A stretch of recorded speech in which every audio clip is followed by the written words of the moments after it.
السلام علیکم ورحمۃ اللہ وبرکاتہ۔ محترم بزرگوں، دوستوں، عزیز ساتھیوں اور پیاری ماں بہنوں، امید ہے کہ آپ تمام حضرات بخیر و عافیت ہوں گے۔ جیسے کہ آپ کو اچھی طرح پتا ہے کہ ہمارے بہت سارے بھائی اور بہنیں ایسے ہیں جن کو اپنی زندگی میں پیش آنے والے حالات اور مسائل کے تعلق سے اگر کچھ علم نہیں ہوتا ہے تو وہ ان چیزوں کے بارے میں سوالات کرتے ہیں، اور ہم بھی اس بات کی کوشش کرتے ہیں کہ جتنا علم ہمیں ہے، جن سوالات کا جواب ہم دے سکتے ہیں، ان تمام سوالوں کے جوابات آپ کی خدمت میں پیش کرتے ہیں۔ امید ہے کہ اس سلسلے سے ہم تمام کو کافی فائدہ حاصل ہوگا۔ سب سے پہلا سوال کیا ہے آج کی مجلس میں پٹھان الیاس قلم نوری صاحب سے۔ کہتے ہیں السلام علیکم۔ وعلیکم السلام ورحمۃ اللہ وبرکاتہ۔ سوال ان کا یہ ہے کہ نماز پڑھتے وقت جا نماز پر موبائل رکھ کر نماز پڑھنا کیسا ہے؟ کوئی حرج نہیں ہے۔ اگر آپ کسی مصلی پر، کسی جائے نماز پر یا مسجد میں کسی جگہ آپ نماز ادا کر رہے ہیں اور موبائل آپ اپنے سامنے رکھ کر کے نماز پڑھتے ہیں تو اس میں شرعی اعتبار سے کوئی قباحت نہیں ہے، کوئی گناہ نہیں ہے، لیکن شرط اتنی ہے کہ وہ جو موبائل آپ کے ساتھ ہو وہ یا تو سوئچ آف ہو یا پھر سائلنٹ موڈ پر کر دیا جائے، تاکہ نماز کے اندر گھنٹی وغیرہ نہ بجے اور آپ کی توجہ نماز سے ہٹ کر ادھر ادھر نہ ہو جائے۔ اگلا سوال کرتے ہیں ایس خان صاحب۔ کہتے ہیں السلام علیکم مفتی صاحب۔ وعلیکم السلام ورحمۃ اللہ وبرکاتہ۔ سوال ان کا یہ ہے کہ مارننگ میں سو کر اٹھنے کے بعد پتا چلا کہ کپڑے پر کچھ گیلا لگا ہوا ہے۔ کپڑے میں جو گیلا پر لگا ہوا تھا اس کو میں نے نکال کر فرش پر ڈال دیا، لیکن یہ پتا نہیں چلا کہ زمین کے اوپر وہ جو گیلا حصہ تھا وہ لگا ہے یا پھر سوکھا حصہ زمین پر لگا ہے۔ تو ان کے پوچھنے کا مطلب یہ ہے کہ اب وہ جو زمین کا حصہ ہے جس پر میں نے کپڑا ڈال دیا تھا وہ زمین ناپاک ہوگی یا پھر ناپاک نہیں ہوگی، کیونکہ مجھے یقینی طور پر پتا نہیں ہے کہ زمین پر ناپاک کپڑے کا حصہ لگا ہے یا پھر دوسرا حصہ لگا ہے۔ دیکھیے، آپ بالکل پریشان نہ ہوں۔ اگر زمین کے اوپر کوئی نجاست آپ کو محسوس ہوتی ہے، لگتا ہے آپ کو کہ زمین ناپاک ہو چکی ہے، وہ اس طور پہ کہ زمین کے اوپر جو آپ کے کپڑے ناپاک تھے، گندے تھے، اس کی نجاست اگر آ گئی ہے تو پھر اس صورت میں صاف بات ہے کہ زمین کا وہ حصہ ناپاک ہو چکا ہے۔ اور اگر زمین کے اوپر نجاست لگی ہوئی نہیں ہے تو آپ کسی قسم کا کوئی ٹینشن نہ لیں، کسی قسم کی کوئی فکر میں مبتلا نہ ہوں۔ اگلا سوال کیا ہے سمائرہ صاحبہ نے۔ کہتی ہیں السلام علیکم مفتی صاحب۔ وعلیکم السلام ورحمۃ اللہ وبرکاتہ۔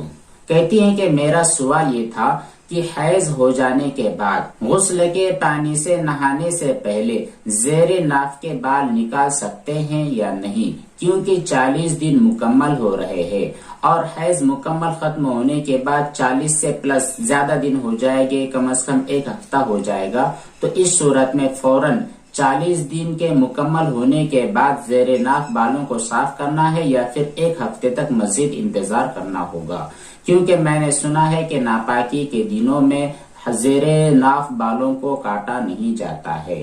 جی، آپ نے بالکل صحیح بات سنی ہے۔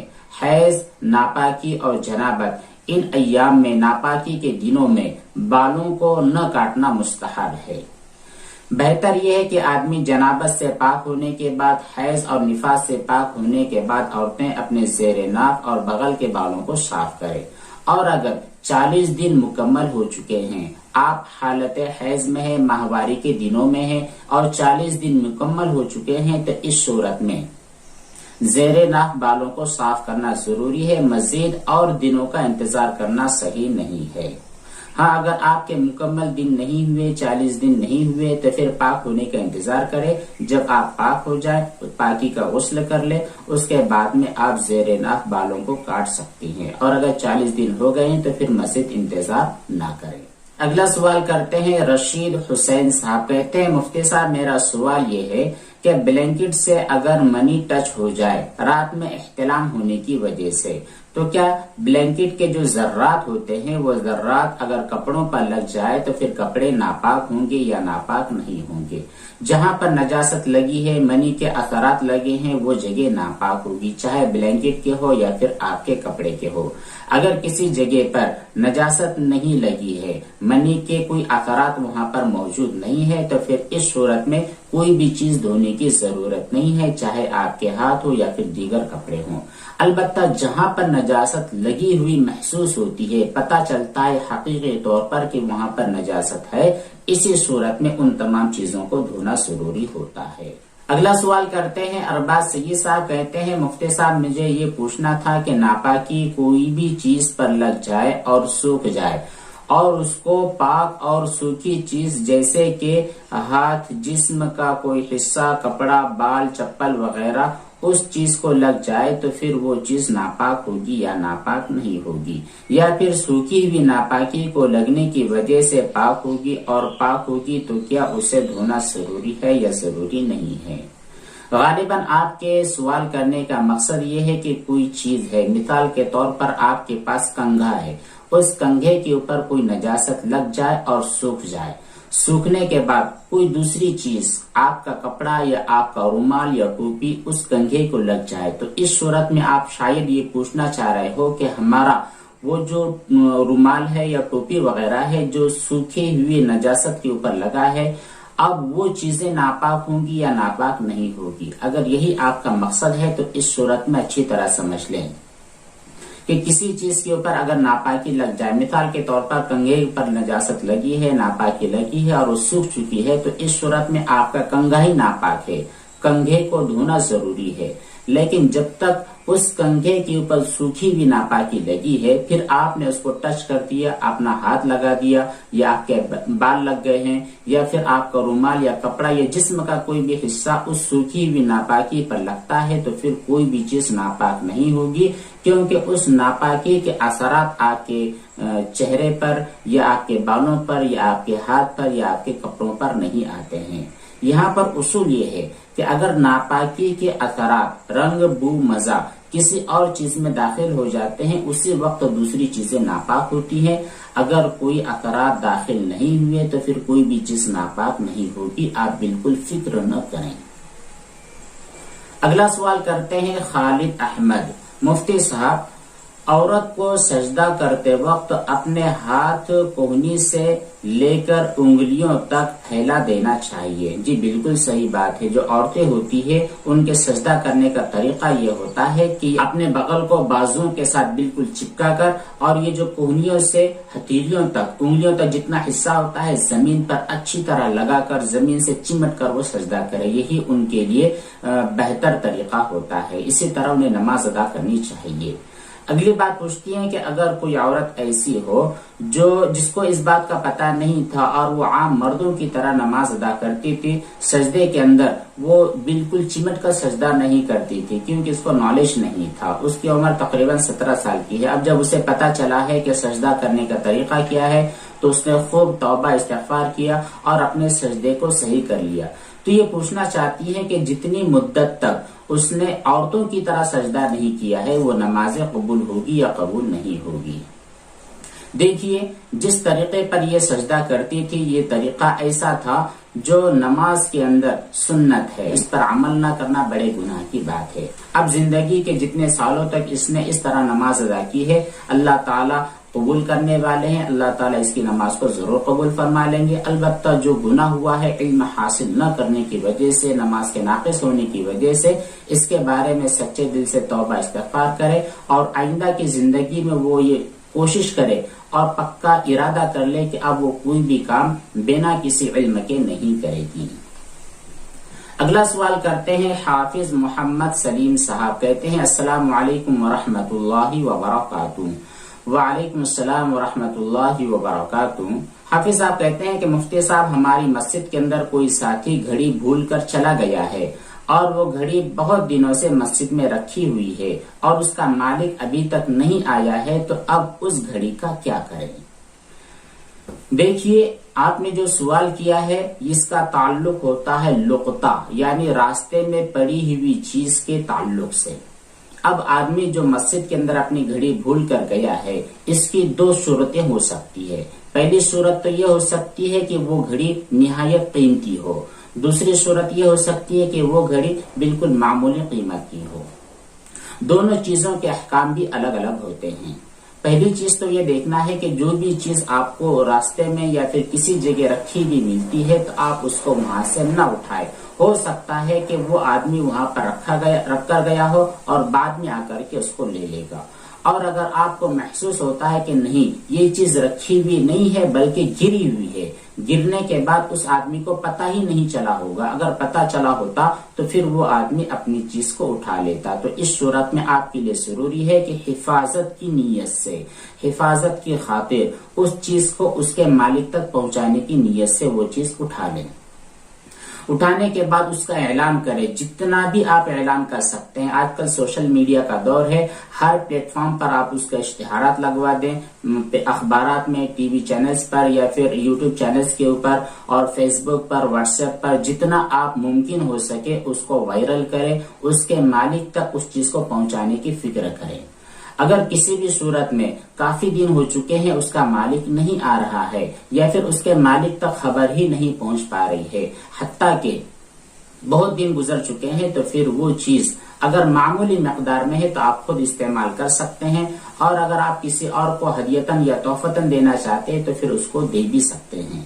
اور اگر وہ چیز بہت زیادہ مالیت کی ہے، یعنی وہ گھڑی جو آپ کو ملی ہے اگر وہ گولڈ کی ہے یا اس میں ڈائمنڈ وغیرہ لگے ہوئے، تو اس صورت میں ظاہر بات ہے وہ بڑی قیمتی گھڑی ہے، تو اس صورت میں کسی بھی آدمی کو جو کہ صاحب نصاب نہ ہو، غریب ہو، فقیر ہو، ایسے آدمی کو آپ دے دے، وہ چیز اس آدمی کی جانب سے، یعنی جو اس کا اصل مالک تھا اس کی جانب سے صدقہ ہو جائے گی، اور صدقہ کرنے کا ثواب بھی اس کے مالک کو ملے گا۔ اگلا سوال کرتے ہیں خالد احمد صاحب، کہتے ہیں اگر زمین پر تھوڑا سا پانی پڑا ہوا ہو اور اس پر کوئی اپنا خشک ناپاک پیر رکھ دے تو اس صورت میں پیر کی ناپاکی زمین پر آ جائے گی اور زمین پاک رہے گی یا ناپاک ہوگی، اس بارے میں وضاحت فرمائیں۔ یاد رہے کہ جو پیر میں ناپاکی لگی تھی وہ دکھنے والی نہیں تھی بلکہ نہ دکھنے والی نجاست تھی، پیر بالکل صاف محسوس ہو رہے تھے۔ اصول تو یہی ہے کہ جب تک کسی ایک جگہ کی نجاست دوسری جگہ میں ظاہر نہیں ہو جاتی، اس کے اثرات وہاں پر محسوس نہیں ہوتے، اس وقت تک دوسری چیز ناپاک نہیں ہونے والی ہے۔ اب آپ نے جو سوال کیا ہے کہ پیروں میں جو نجاست لگی تھی وہ دکھنے والی نہیں تھی، تو ظاہر بات ہے گیلے حصے پر پڑنے کی وجہ سے اس زمین کے اوپر پیر کی نجاست کا کوئی بھی اثر نہیں گیا ہے، تو پھر کھلی ہوئی بات ہے کہ وہ زمین کا حصہ ناپاک نہیں ہوگا۔ اگلا سوال کرتے ہیں ایس خان، السلام علیکم مفتی صاحب۔ وعلیکم السلام ورحمۃ اللہ وبرکاتہ۔ کہتے ہیں کہ مفتی صاحب میرا باتھ روم سے بالکل اٹیچ ہے، باتھ روم میں گندے کپڑے وغیرہ دھلے جاتے ہیں، اور کام سے کپڑے دھونے کے درمیان کام سے دھونے والے لوگ روم سے باہر آتے جاتے رہتے ہیں، فلاں چیز کو ہاتھ لگاتے ہیں، اپنے گیلے پیر سے فرش وغیرہ پر چلتے ہیں۔ تو اس صورت میں سوال یہ ہے کہ کپڑا دھونے کے درمیان جو لوگ باتھ روم سے باہر آتے ہیں، ادھر ادھر دوسری چیزوں کو ٹچ کرتے ہیں، تو وہ چیزیں ناپاک ہوتی ہیں یا نہیں؟ اسی طرح جو گیلے پیر سے باتھ روم سے باہر آتے ہیں تو اپنے گیلے پیر لے کر فرش پر چلنے کی وجہ سے پورا فرش ناپاک ہوگا یا ناپاک نہیں ہوگا؟ جی دیکھیے، باتھ روم کی جو زمین ہوتی ہے، واش روم کا جو فرش ہوتا ہے وہ ناپاک نہیں ہوتا ہے جب تک کہ عین کوئی نجاست وہاں پر نہ لگی ہو، اور ظاہر بات ہے جب کپڑے وغیرہ دھلے جا رہے ہیں تو ضروری نہیں ہے کہ وہ کپڑے ناپاک ہی ہوں، زمین ناپاک ہی ہوں، اس لیے آپ بالکل فکر نہ کریں، ٹینشن نہ لیں۔ کپڑا دھونے والے جو لوگ باہر آتے ہیں، باہر آنے سے پہلے اپنے ہاتھوں کو اچھی طرح دھو لیتے ہیں کہ اگر کوئی گندگی وغیرہ ہو تو وہ وہیں پر دھل جائے، اتنی احتیاط وہ لوگ کرتے ہیں۔ اب کپڑا دھونے کے دوران گھر کی جو مستورات ہے یا جو لوگ کپڑا دھو رہے ہیں وہ باہر آئیں اور ٹاول وغیرہ کو یا آپ کے کپڑوں کو یا کسی اور چیز کو ہاتھ لگائیں تو پھر کوئی بھی چیز ناپاک نہیں ہوگی، الا یہ کہ ہاتھ کے اوپر کوئی نجاست ہو اور وہی نجاست آپ کی جس چیز کو ٹچ ہوئی ہے، ہاتھ لگایا گیا ہے اور ہاتھ لگانے کی وجہ سے وہ نجاست کسی دوسری چیز پر ظاہر ہو گئی ہے، تو پھر اس صورت میں وہ چیز ناپاک ہوگی، ورنہ بالکل ناپاک نہیں ہوگی۔